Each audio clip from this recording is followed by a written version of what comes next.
Gotta concentrate against the clock I race. Got no time to waste, I'm already late. I got a marathoner's pace. Eminem and celebrity dishes go hand in hand, and recently he's back in the fray, sparring with Machine Gun Kelly and Joe Budden. So we thought it's a good time to look back at Eminem's biggest beefs. From the start, Eminem shared his complicated relationship with his mother, from alleged child neglect to over-medication. It's my mother, and it's like I love her no matter what she does, but sometimes when I look back at the things that she did to me, it's crazy. In 2001, Debbie Mathers defended herself on record.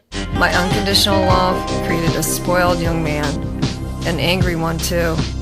Will the real Marshall Mathers please stand up and take responsibility for his actions? Wasn't it the reason you made that CD for me, Ma? So you could try to justify the way you treated me, Ma? And Hailey's getting so big now, you should see her, she's beautiful, but you'll never see her, she won't even be at your funeral. The two patched up as depicted in Eminem's 2013 video, Headlights. Canibus's feud with M began with a misunderstanding. He thought Eminem had ghostwritten LL Cool J's diss against him, The Ripper Strikes Back, in 1998. M didn't, but the damage was done. Cannabis, oh cannabis, wherefore art thou cannabis? Please tell me what happened with that style that you were rapping with. Canibus tried to reconcile with Shady, but failed. And according to a Genius annotation by Ms. Gothic M, the rapper reportedly revealed in an interview that he felt M's 2000 hit Stan was about him.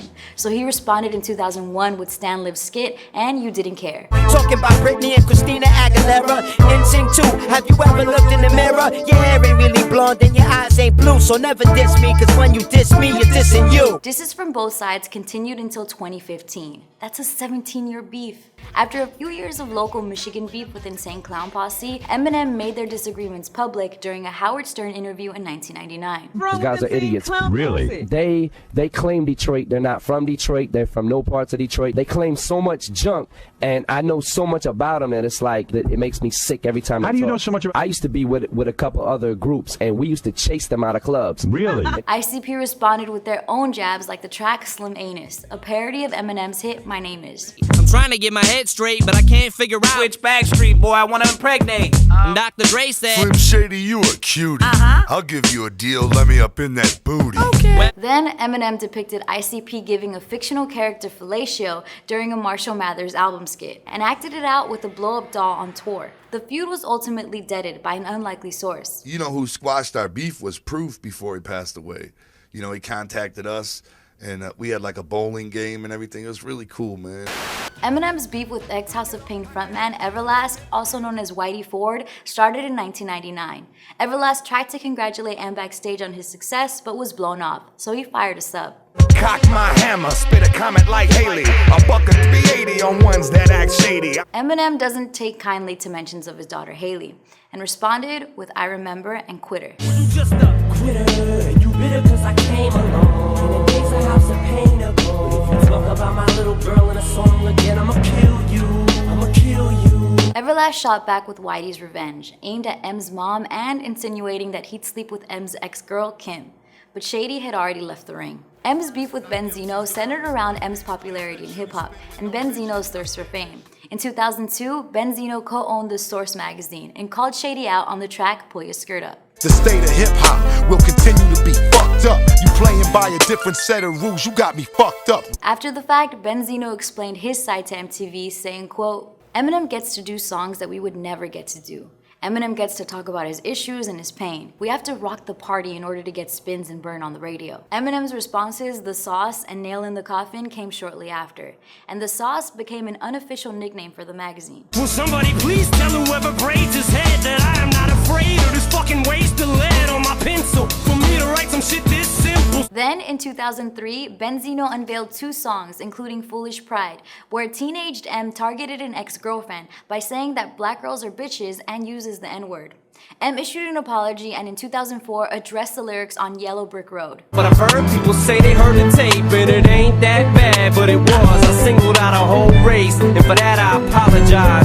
I was wrong, cause no matter what color a girl is, she's still a soul. There were more jabs and an entire Source issue dedicated to trashing M, but Benzino eventually apologized in 2012. Ja Rule's beef with 50 Cent could have remained simple, but in 2003, Ja violated one of Shady's cardinal rules: Don't diss Hailey. You claim your mother's a crackhead and Kim is a known slut, so what's Haley gonna be when she grows up? Eminem responded to Ja on a couple tracks and targeted Rule's family. Hailey, what do you want to be when you grow up, baby?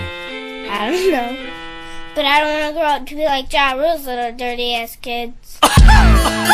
Eminem addressed the all-consuming beef years later. There's a certain line you just don't cross, and he crossed it. I heard him say Hailey's name on the song and I just lost it. It was crazy, this shit went way beyond some Jay-Z and Nas shit. And even though the battle was won, I feel like we lost it. Eminem and Mariah supposedly dated in the early 2000s, and when he name-dropped her on Superman, the alleged fling became public. You trying to be my new wife? What, you Mariah? Fly through twice. Eminem explained the lyrics saying that the two had a brief fling, but in 2003, Mariah denied it. What was your relationship with I don't even Eminem, know. It certainly wasn't a physical one. Eminem kept calling out Mariah for nearly a decade, even dissing her now ex-husband, Nick Cannon. I ain't playing no fucking war. Nick Cannon, you prick, I wish you luck with the fucking whore. This led to Mariah's own diss track and video starring an Eminem lookalike in 2009. Why you so obsessed with me?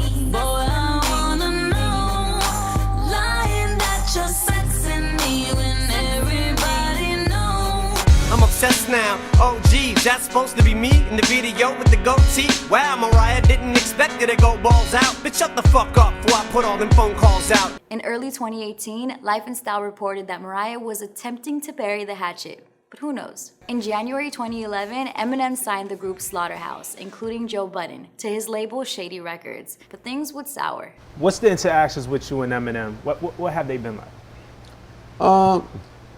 They've been good. Actually, that would be an understatement. They have been great, just far and few. Over time, Joe felt slighted by Eminem. From saying that Slaughterhouse never opened for Shady on tour, to feeling unsupported as a group in M's shadow.